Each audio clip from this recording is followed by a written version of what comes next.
Yes, indeed. It's a very powerful message about a book that is coming out. It's called, now, I'm joined by Kamon Freeman. Are you there, brother? Peace and blessings, brother. Peace. Now, you got to say the name of this book for me because I've been pronouncing it a number of different ways, and I don't know if I've gotten it right yet. So how do you pronounce this book that you got coming out? It's called Nineveh. Nineveh. A Conflict Over Water. I'm over here like Nanva, you know. So it's all good, but we pronunciating water. Yeah, this is true. Water. Yes, indeed. This is true. Yes, so put some stank on it. So what's up, good brother? How you doing today? Happy New Year to you and all that type of good stuff. It's great to hear your voice. I just saw you the other day out in front of WEAC Radio as per usual. But how's life treating you, man? First of all. Hey, man, it's good to be above ground. And it's one of those moments where you realize that everything you've done in your life has led you up to this moment. And this is where I'm at the crossroads, where I'm banking on success, and it's a great time to be alive. Oh, right on, man. I appreciate that, and I appreciate your efforts. Now, recently you've gotten into. Now, I mentioned about 20 minutes ago when I was saying that you were going to come on, that you normally work within the confines of the D.C. This geography. D.C. is where you normally are doing the things that you do. Your activism is normally housed here. But this book is a topic that is affecting people worldwide. This is not just DC. This is not just even the DMV. It is the entire planet that's affected by water and global warming and things like that. So what led you to move beyond activism just in DC and to go into a worldwide topic? Well, they say that the greatest trick the devil has ever pulled was convincing the world he didn't exist. Mm-hmm. And water has been a similar monster. I didn't realize that water didn't become an issue to me until I spent the summer in 2004 in Kenya, Nairobi, Kenya. And I was there as part of the American Friends Service Committee, those good Quaker white folks. And they took activists from all over the country and convened with activists all over the continent in Nairobi. I was there for 6 weeks. I learned a lot. And while we were there, we was told that we couldn't drink the water. We had to brush our teeth with bottled water. We had to shower with our mouths closed. We couldn't have ice in any of our drinks. And I'm like, the people that live here, they drinking this stuff, And I had this an epiphany when I was in Kibera, which is one of the largest slums in Africa. And this child who had a get rich or die trying T-shirt on with no pants was getting water out of a dirty river, and it was a goat next to him drinking out of the same water. And I was like, this is incredible, And so and it's also a part of corporations that's taking over the planet. Coca-Cola was sucking up so much of the fresh water in the area because it takes 6 times the amount of water to dilute the equal amount of Coca-Cola. And so infants, baby bottles was filled with Coca-Cola because it was safer for them to drink that than to drink the water there. And and Jay-Z even spoke to the UN when Kofi Annan was Secretary General of the UN about this issue. But you didn't hear about that. He spent his money building merry-go-rounds that created safe water. It was like a whale, a self-powered whale. So he actually saved thousands of lives. And then we don't even have to go to, Africa. The fact that 25,000 people die in Asia, Africa, and Latin America because they don't have access to clean water more than any other infectious disease. You can look in this country, from Flint water crisis to Jackson, Mississippi, and check this out. For all our Obama fans out there, have you ever heard Obama cough during a speech? Ever? Not that I know. When he went to Flint, Michigan, Barack Obama coughed 18 times and asked for water twice before they brought him a glass of water out, and he swear it wasn't a publicity stunt. So, so go check the tape. I'll wait. So Nineveh is a fiction. Obviously it's a novel, but it's fiction based on reality. Okay.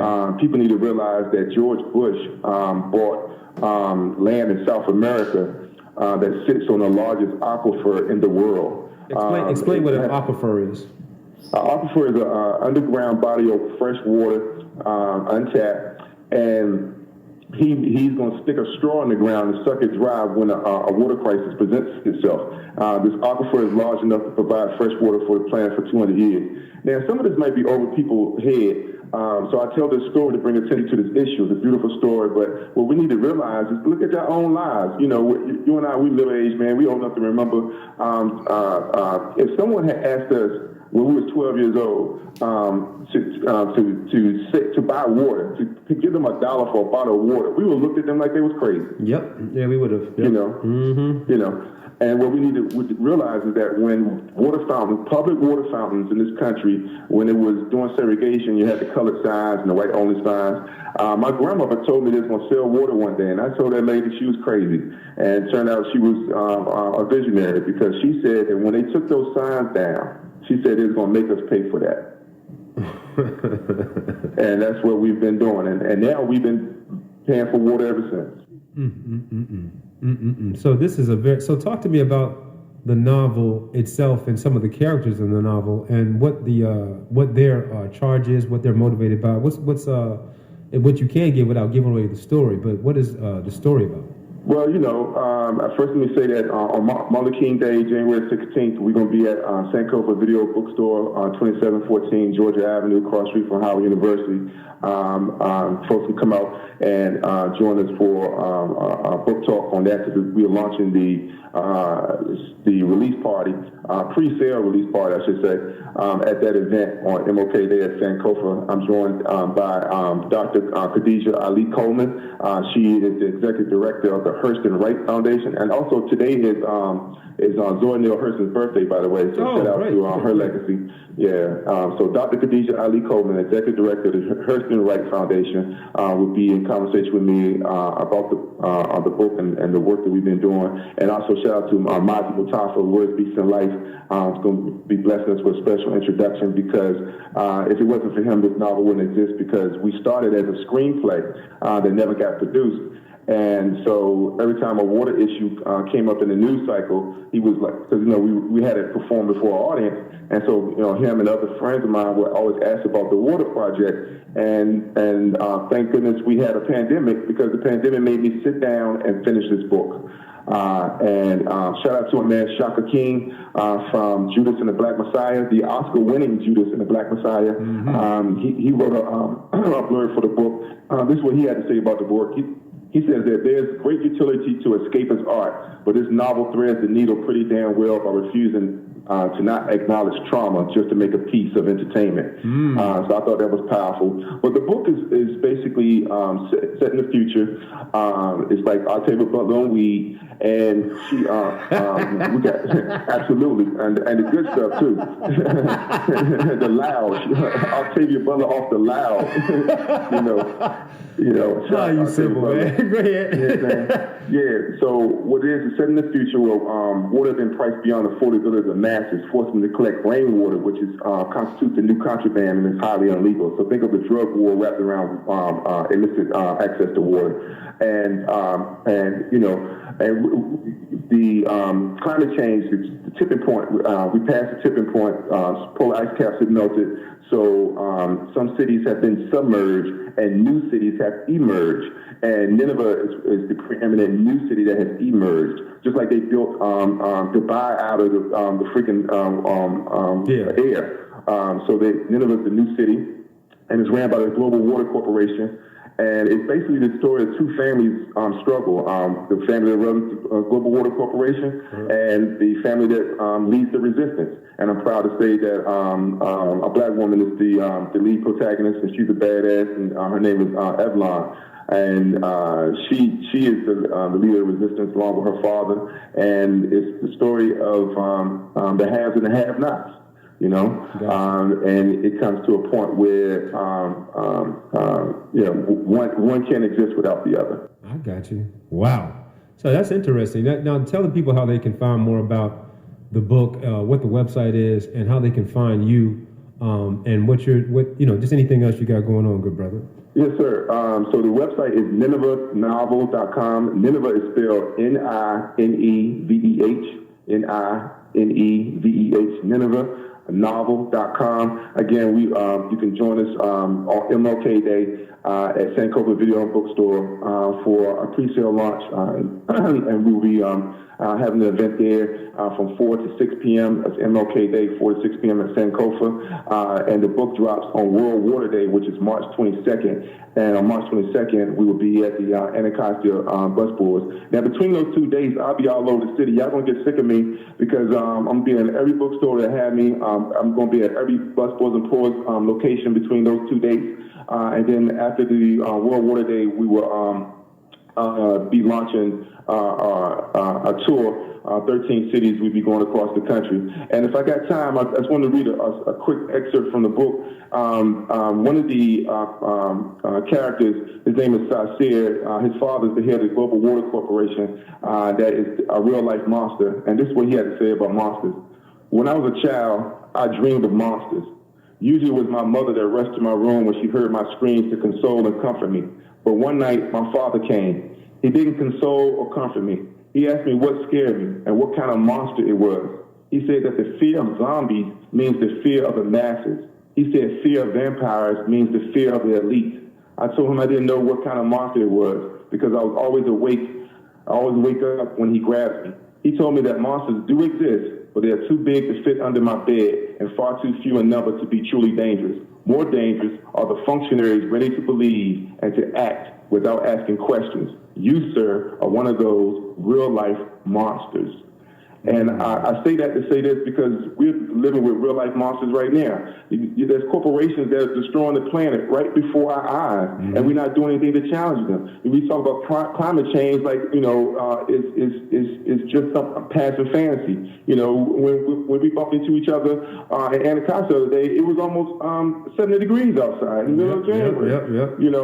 And we said, oh, it's a beautiful day. No, it's not. It's January. The polar ice caps are melting. People are dying. We've been affected by it. We shouldn't wait until the crisis shows up on our door. And if the pandemic has showed us anything, it showed us just how quickly things can change. And we need to be prepared for that. And I think this book sounds the alarm, and it does it in an entertaining fashion where people can digest this information. And I hope that people in our listening audience will join us on MLK Day at Sankofa Video and Bookstore and go to Nineveh.com for more information. Okay, wonderful, man. I appreciate you for writing this book. I also appreciate you for using your time during the pandemic to do something that was positive, that's going to affect people positively. And I just appreciate everything you're doing, good brother, and maintain and continue your work. Don't quit, don't stop, because we really do need you and people like you. If you hear Brother Kamon's voice and you say to yourself, that sounds like something you'd like to do, I want you to jump out there, pop out, do your thing, make mistakes, become learn, become active, get out here and try to affect your world in a positive way, like Ms. Dory. Like, can you imagine? I mean, Ms. Dory has affected so many things. Kamon Freeman has affected so many things. I want you to be motivated to do the same thing in whatever small or large way that you can do it. So the year is just starting right now. Whatever it is you're into, let's all get into it, just like my brother. So I promised I was going to play a certain song after this interview. There it is. That's like sounding the alarm, right? That should be your alarm right there, good brother. That Absolutely, should be, that should be your alarm. That's our alarm for water. That the water is getting crazy and scarce, and we need to pay attention. So again, give the website, good brother, and your IG and social media stuff like that, so folks can find you. So honored to be with you here today. This is why water is the new oil. The Rolling Stone magazine said that. The Wall Street Journal said that. And now we're here to prove it. NinevehNovel.com. NINEVEH novel.com. Martin Luther King Day, 4 p.m. at Sankofa Video and Bookstore. Shout out to Hala Garima and his wife, Shurikiana. Peace. One love. All right, good brother. Peace. Do something. Let's enjoy this tune, and let's focus our minds on water. Let's focus our minds on the scarcity of some of our natural resources, and let's just be more mindful about that, starting right now. This is Fela Kuti, on the Kalapo Kuti, with Water.